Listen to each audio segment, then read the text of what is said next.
So, do we want to touch on the thing with Kim Potter? Yeah, yeah. I'll let you get the downer in there. So Kim Potter was convicted yesterday on both charges, and the recent court cases in this country have taught us that in this country, the anti-racism narrative has turned into the canonization of black people. Basically, if you have a criminal who happens to be black and you defend yourself against them, cop or not, well, if a black man decides that he wants to kill you, the law demands that you let him do so. That's what we learned from the McMichaels. That's what we learned in the Floyd case. That's what we've just had reaffirmed by this case with Kim Potter. Kim Potter. That the only factor that matters in these cases is the color of the assailant. Well, no, and the color of the shooter. You think if Kim was black, she'd have gotten off on this one? Maybe. I don't know. I think cop trumps black on the, or rather, black trumps cop on the victim scale. I guess the thing that, because let's be clear about something. The prosecution and the defense both stipulated that there was a mistake, that she had no intent to cause the death of this man, that at worst it was accidental. Now, under the circumstances, we're talking about a known criminal on a warrant for armed robbery. Well, weapons. I checked it this morning. It's a weapons-related, warrant. So it could be armed robbery. It could not. But it is a weapons-related warranty. So, but violent history, and he's resisting fighting a female cop. And we can have a whole conversation about female cops, but on the face of it, the mistake she made was saying that she meant to go for her taser. Because it looks very much like it was a clean shoot.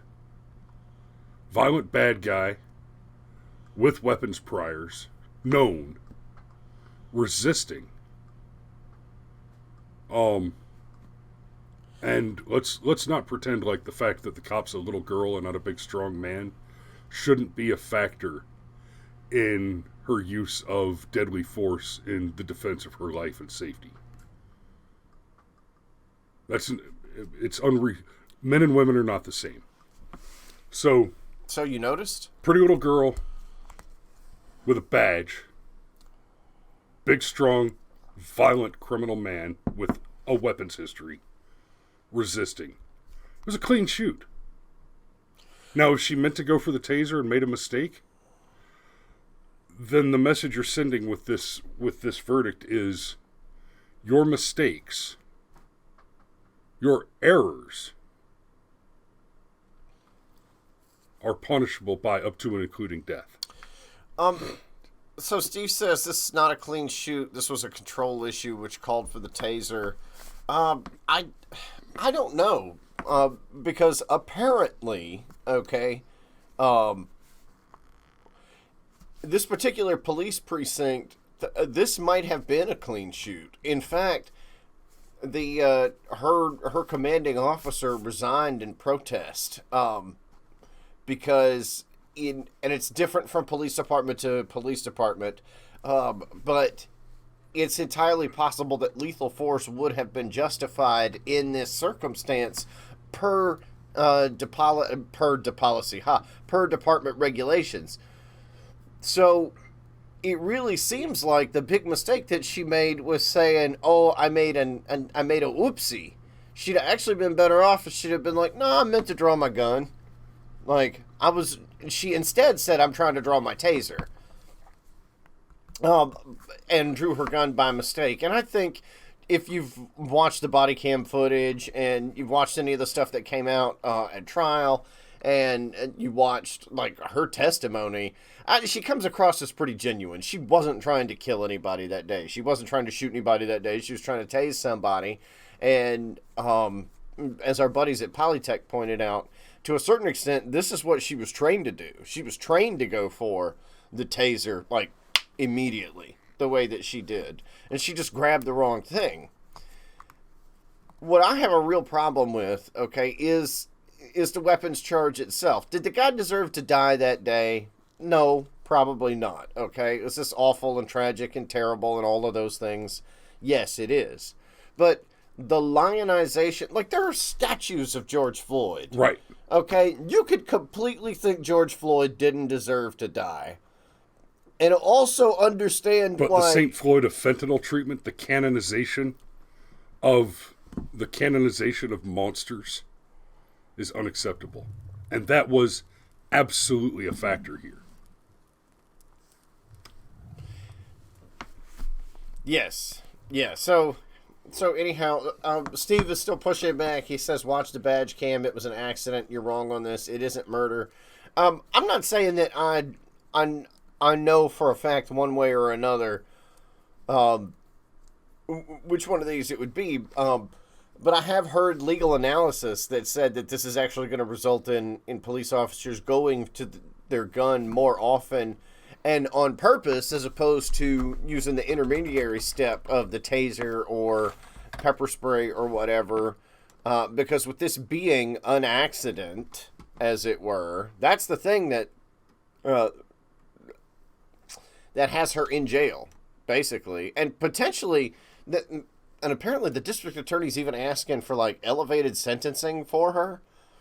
Like, somebody in her position would normally do somewhere around 7 years, and the district attorney is going to ask for even more because what she did was just so egregious, as though somehow Dante Wright would be any more dead. I'm just saying that I say all that to say I know that her commanding officer did resign in protest, and that there are people like Viva La Fry that have read the policy that have concluded that her going for her gun immediately would have been justified per their department regulations. So that's and so I'm not sure about the language in under Minnesota State, but what she has been charged with, what she's been convicted of, is first and second degree manslaughter.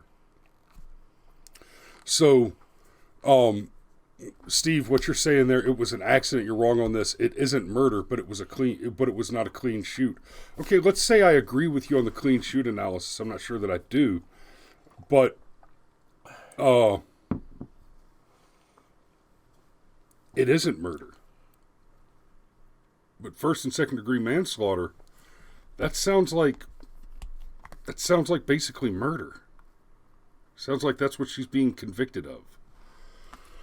So that's kind of where we're landing on that. And Alex from Polytech points out they're giving her an enhancement for being a cop because apparently she should know better. Never mind that force is their default training. Right. And I actually think that Alex brings up a hell of a good point there. And I think that's part of why her commanding officer resigned. This is how they were trained to handle this situation. Now, they weren't trained to shoot an unarmed man and kill him, obviously. But they were trained to respond to this man with a certain amount of force. And she was attempting to follow that training and use a certain amount of force to restrain and arrest this man. Okay? And whether or not you think that force was warranted because he had the weapons charge, that's a different discussion. What did happen is she was attempting to follow her training. And now she's going to go to prison for a decade. And how long before there's mass walk-offs? And I don't know. and over what? You know what? Here's my prediction: we will not see any mass walk-offs because all the cops that were worthy of being police officers have already quit.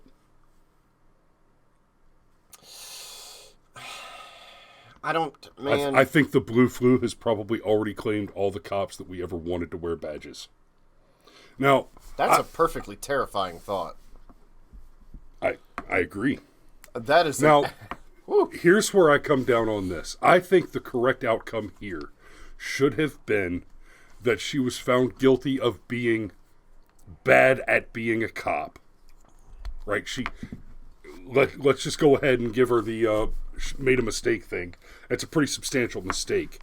But just like Cameron, just like what you're saying, within the confines of her training and the expectations there, she committed an egregious error. The correct outcome is she's never a cop again. That should be the end of this.